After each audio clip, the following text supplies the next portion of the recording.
This is the Mulligan Stew Podcast. I'm Terry David Mulligan. We have a returning friend this week, Sue Foley. She started her life in Ottawa, but has spent most of her professional life, singer, songwriter, player, in Texas. And I can't blame her. Austin's a good place to be a musician. She has just won her 4th Blues Foundation Traditional Female Artist Award, and at the same time has released her new album. I think it's her 16th or 17th. It's called One Guitar Woman and is a heartfelt tribute to the female pioneers of the guitar, including Memphis Minnie, Lydia Mendoza, Ida Presti, Sister Rosetta Tharpe, Geeshe Wiley, L.V. Thomas, Maybelle Carter, and Elizabeth Cotten. As Sue says, from the time I decided to be a professional guitar player, I've always looked for female role models. These are the women who were expressing themselves through the instrument as far back as the 1920s, at the inception of radio and recorded music. And she speaks about border radio, those stations in Texas with their transmitters in Mexico, with a signal big enough to reach me in Kamloops, BC, where I could hear Wolfman Jack and Maybelle Carter. They are trailblazers and visionaries, and as Sue says, I walk in their footsteps. Enjoy this conversation with Sue Foley, One Guitar Woman. I'm Terry David Mulligan. She's Sue Foley.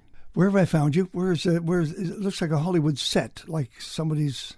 Oh, I wish. No, I'm home in Austin. I'm in my living room, and I'm just between shows. We are heading to, the Blues Music Awards are this week. So I'm home unpacking one suitcase, packing another. And so it's chaos ensues for a moment. And then I'm off to Memphis, then to Atlanta for a show, solo show. The Blues Awards, what are you nominated for again? I'm nominated for the Traditional Female Artist Award. That's called the Coco Taylor Award. Yep. So that's a great honor because I'm a huge fan of Coco Taylor's. And you've won it. I think you've won it 3 times. I have won it 3 times, which is it's quite a great honor. And I'm up for Guitarist of the Year, which is the first time. So wow, that's exciting. Like who they throw you in with? Who's in that bunch? Do you know? Oh, the category is stacked. It's going to be a tough race because it's Kingfish, Derek Trucks, yeah, me, and Laura Chavez, who I believe won last year, fantastic guitar player, and then Kid Anderson. So it's 5 very strong guitar players. I saw a great Tedeschi Trucks sandwich with you in the middle on stage. Yeah. Wow. Yeah, they're fantastic people, and Derek is a masterful guitar player. So, and frankly, while we're talking guitars, this album of yours, which he will hold up because he got it, arrived. One Guitar Woman, beautifully done. The whole design, the feel, it just got my attention right away. Was this considered for this award, or will this be considered next year? This will be considered next year. Okay. This album just came out March 29th, so we're just a month into working this new album, and it's not on everyone's radar yet, but we've gotten a ton of attention for it. So I'm excited definitely for next year. It's you have no idea the effect it's going to have on your career, on your music, on music itself. You're going back and rediscovering the female blues greats, folk greats, root greats of years gone by that influence you and music around them. They're all names that I know, and I was very conscious of them. And but these are some of your heroes. Yes, they are my heroes, my female heroes of guitar. And I've been, an avid studier of guitar for a long time, but also because I'm female and I was always, I always felt a little different, especially in the early days. It's not as much of a thing now, but these women have always they've just inspired me and sort of, I feel like they paved the way for all of us. And they paved the way for all kinds of musicians, but they're just really huge icons of music, of culture. Um, and yeah, it's an honor to be able to play their music. And for some of them, there's no record, there's no photos, there's no interviews. There's many of them. Yeah. Many of them. You start with Elizabeth Cotten. Now that name I know, and she's been acknowledged, or has she been acknowledged to your liking? I think she's been acknowledged a lot, actually. Elizabeth Cotten had a great career. Yeah. And the interesting thing about her is her professional career didn't start till she was 57. Yeah. So think about that. To me, that's just such a cool story that she started later in life. She had a great career. She was revered in the folk music world. Her song Freight Train is one of the probably most played songs at folk festivals from the last 60 years. Yeah.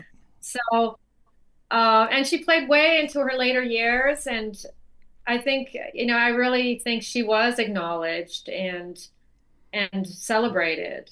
And she's one of the true Piedmont finger pickers. That's such a unique style of guitar.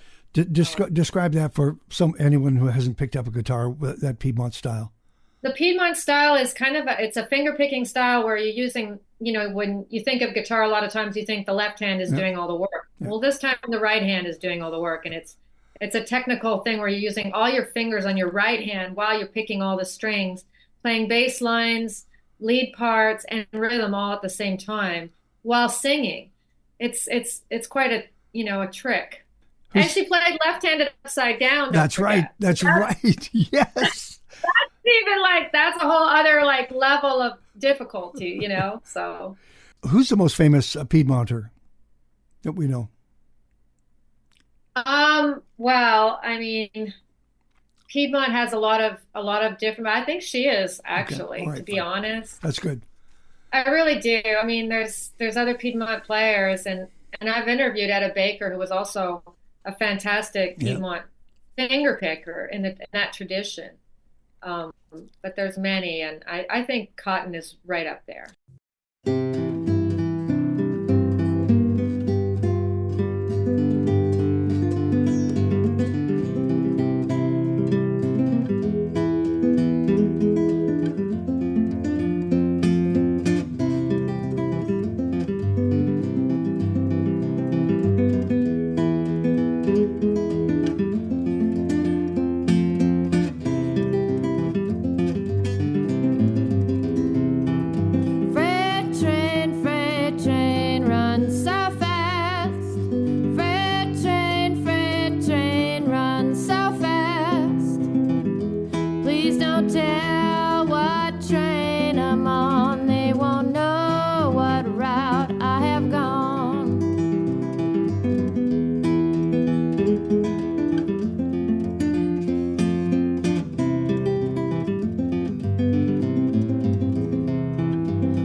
Please don't tell what train I'm on. They won't know what route I have gone.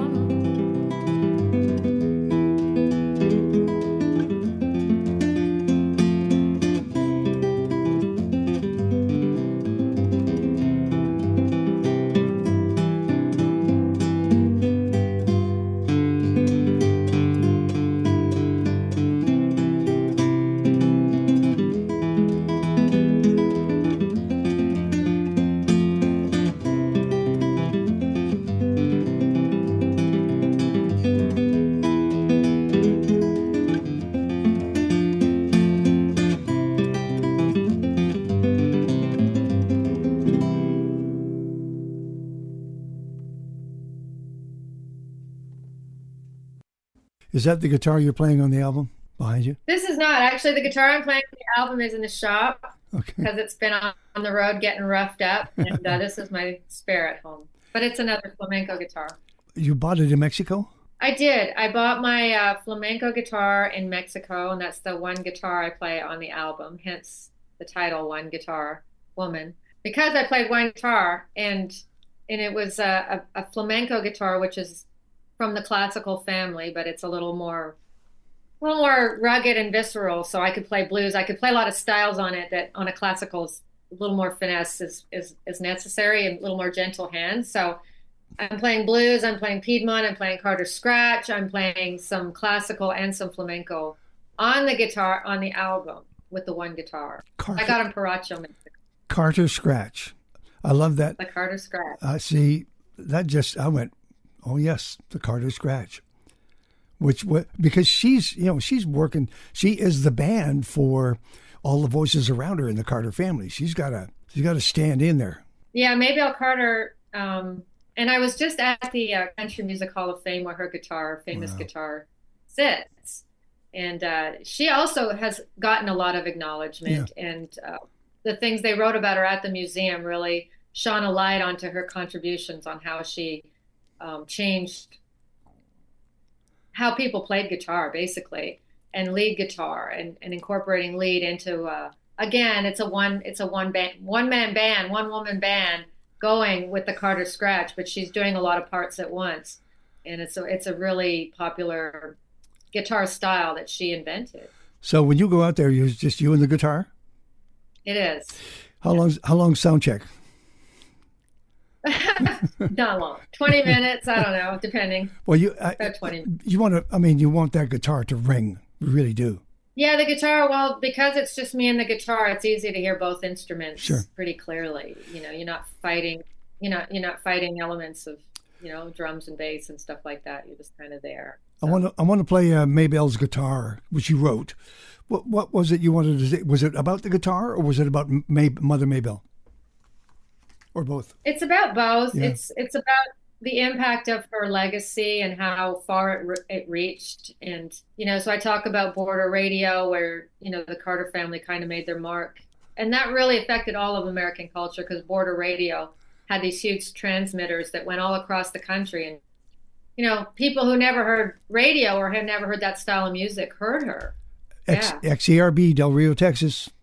Exactly, right? Right. Wolfman Jack. Talk about that. Yeah, and I talk about, just that impact and how people and how that, influenced so many people, and she's just such a special artist.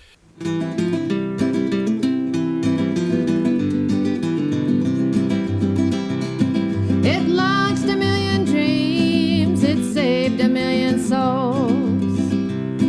In the midst of the Great Depression, it stirred through the old Dust Bowl. In the darkest time, it was a shining light, constant as a northern star. Few things ever burned as bright as Maybelle's guitar. From Texas to Canada, America in every part, XERA radio filled our homes and hearts.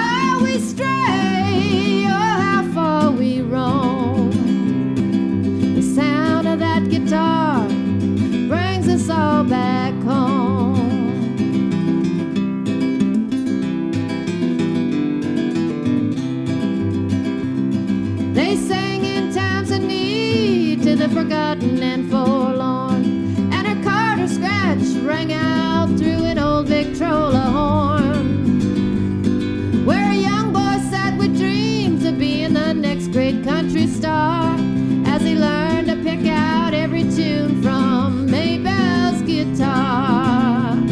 Like a clenched mountain stream flowing from the source, powerful as a freight train rolling right on course. No matter how we stray or how far we roam, the sound of that guitar brings us all back home. The sound of her guitar brings us all back home. Yeah.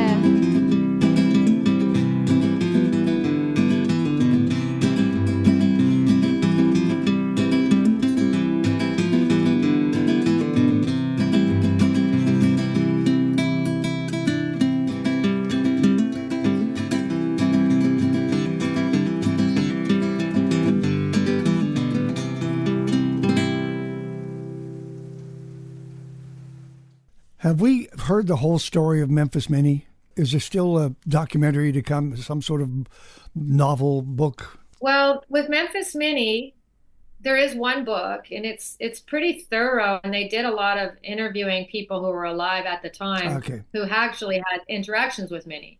So it would be hard to write a book now because those people aren't around, and nobody, there's I don't know how many people are on Earth that actually heard Minnie or saw Minnie or knew Minnie. I mean, I think it's not that many, but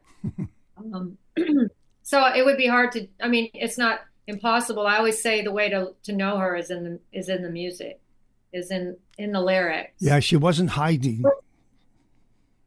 And she wasn't credited for any of the lyrics, so we're not even sure if she actually wrote that. That's a big mystery as well, because at the time she worked with her husband, and a lot of times women just deferred. Things like publishing credits would be deferred to the husband and stuff like that. So we're not even sure which are Minnie's songs, but I do believe she wrote many, many songs.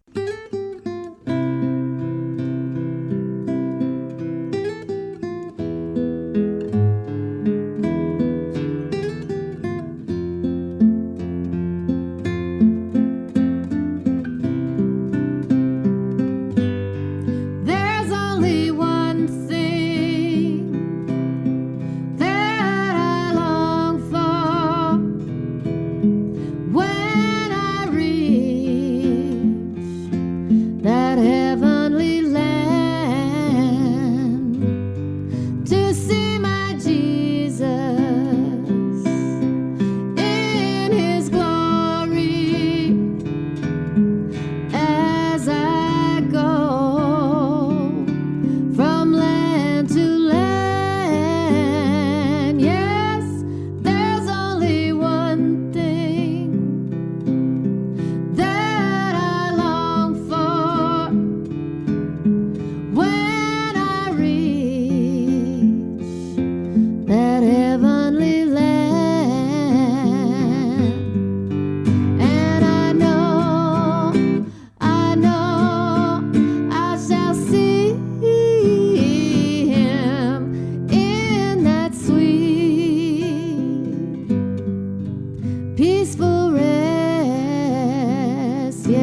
When I heard the Paganini thing go, I went, what is this? Oh yes, Paganini. Yes, romance in A minor.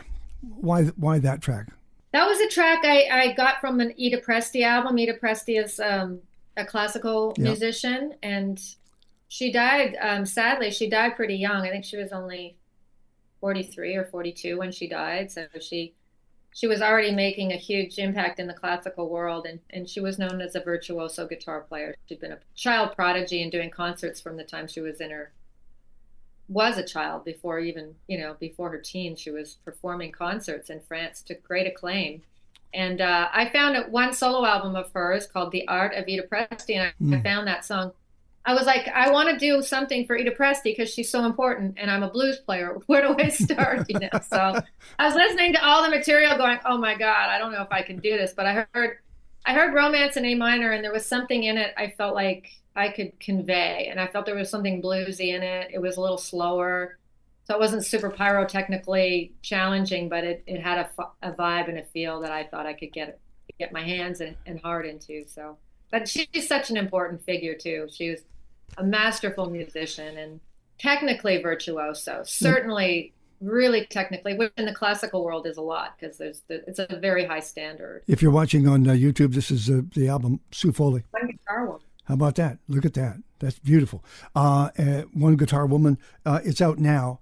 You've spent your life, a great part of your life, in sometimes noisy, smoky bars, sometimes, posh places.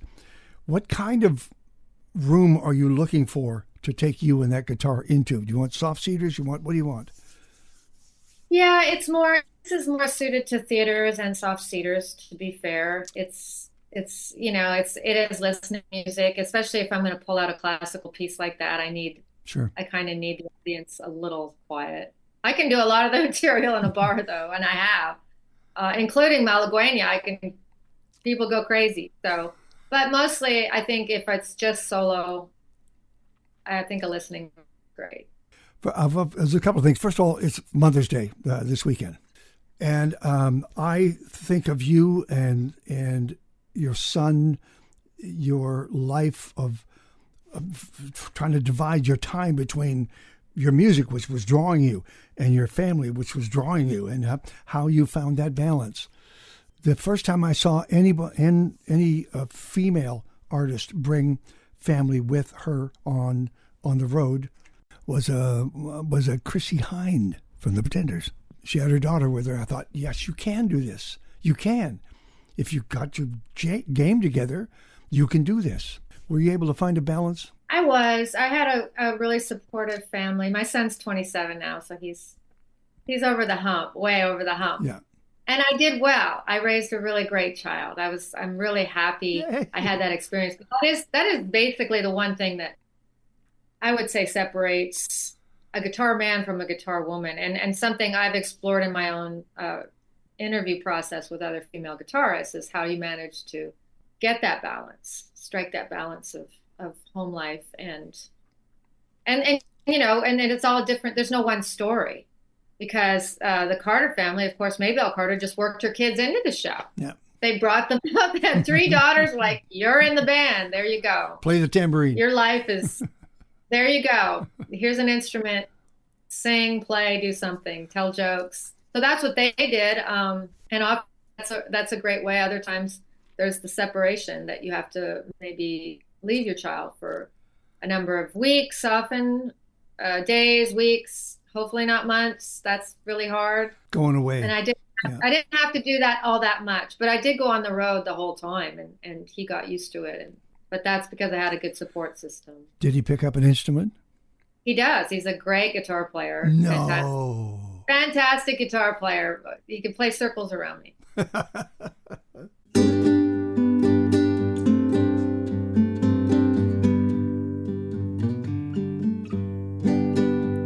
My mother told me just before she died. My mother told me just before she died. My mother told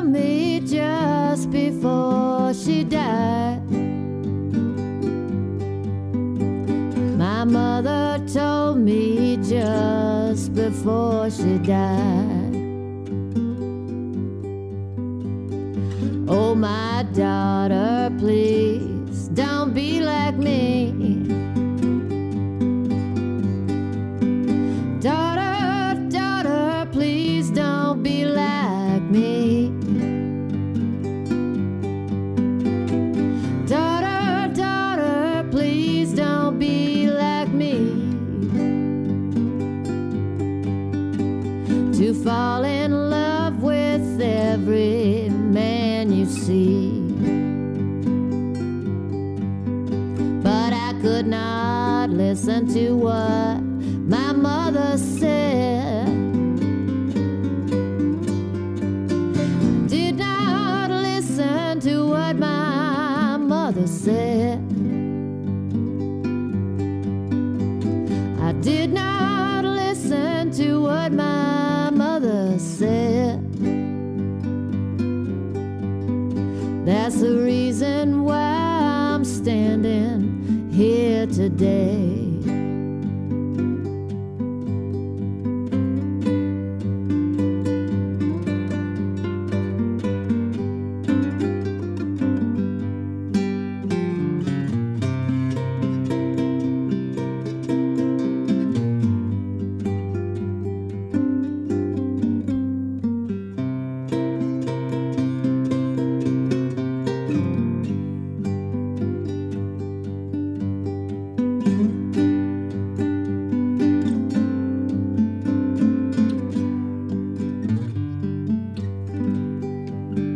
Now she's dead, she's 6 feet in the ground. Now she's dead, she's 6 feet in the ground. Now she's dead, she's 6 feet in the ground. I am a child and I am left around. Remember the day, baby, you drove me from your door. Remember the day, baby, you drove me from your door. Remember the day, baby, you drove me from your door. You said, go on now, don't come here no more. I walked away, I was wringing my hands and crying. Walked away, I was wringing my hands and crying. Walked away, I was wringing my hands and crying. I had the blues and I couldn't get satisfied.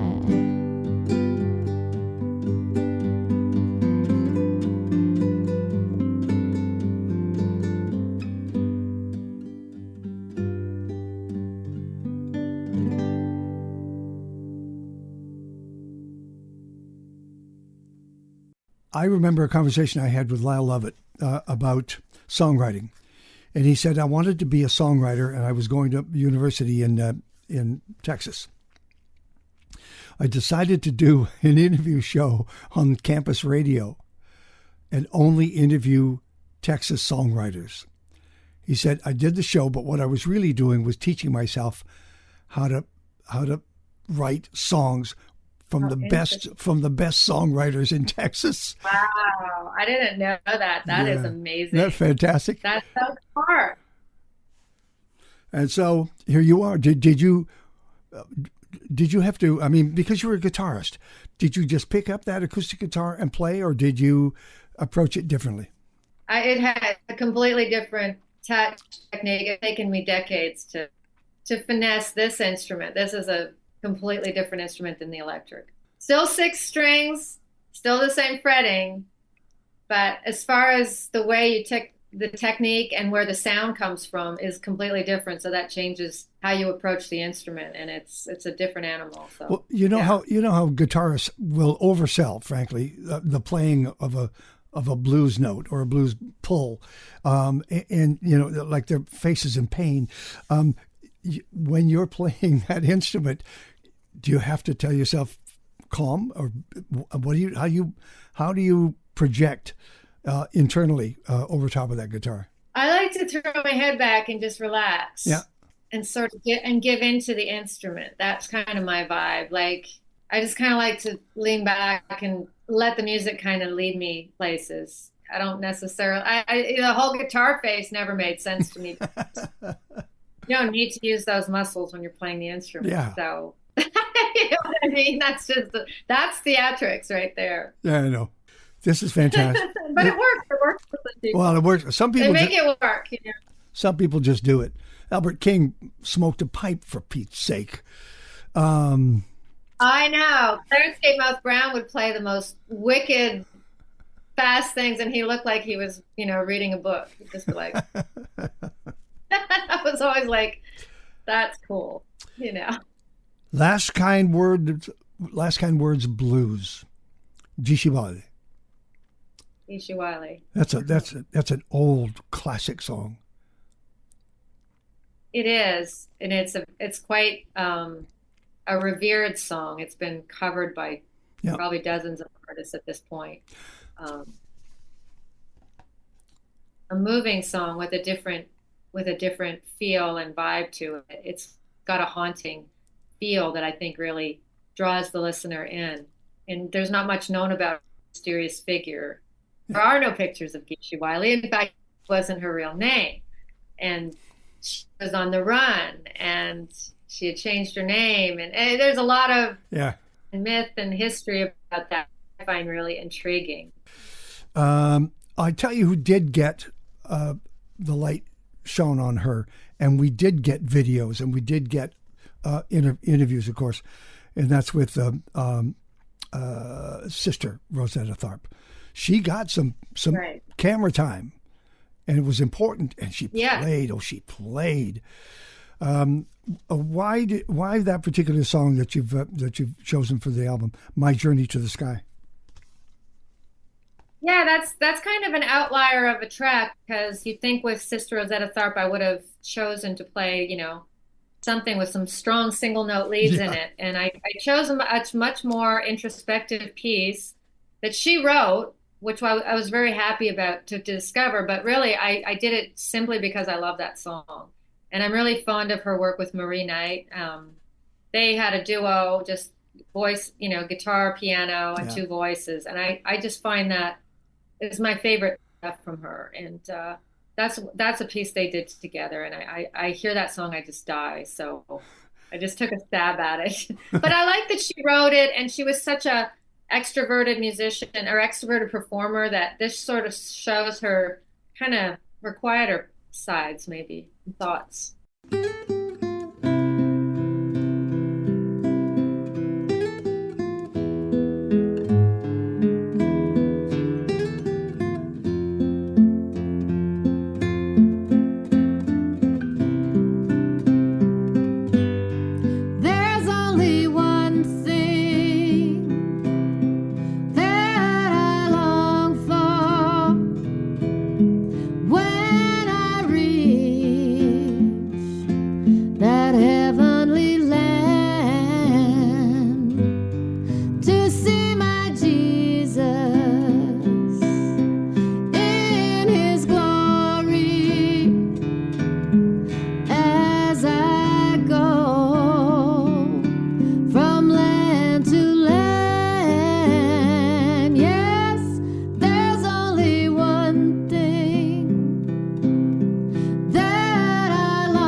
head bowed in shame,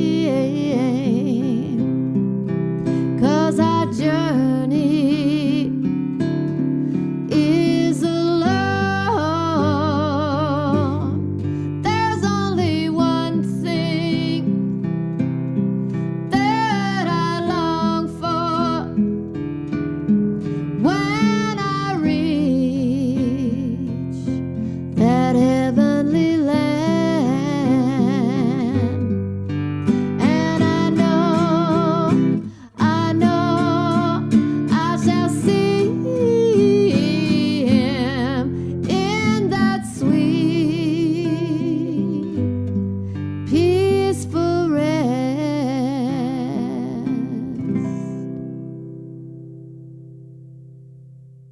One Guitar Woman is the name of the album. Sue Foley is the artist.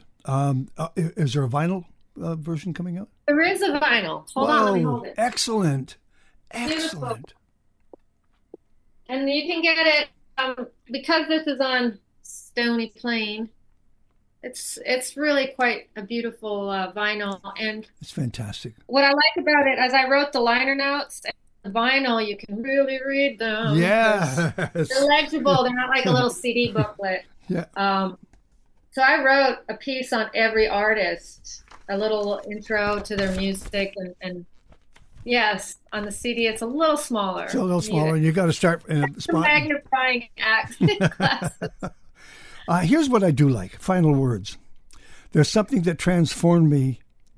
There's something that transformed in me when I started to research these female pioneers of guitar, knowing that they had persevered through decades of challenge and trials, so that my trials were lessened, has taught me humility, and having a clear understanding of their accomplishments makes me want to reach higher in my own career.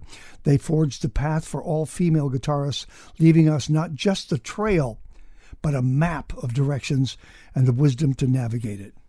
Well said. Well said. Thank you. This is quite a journey for you. Quite a journey. This isn't just it is an album, and it is a CD, and it is your career, of course, your voice and your guitar. But this has been a long held passion for you to get this story told and find these songs and just support who came before you. Definitely. Yeah,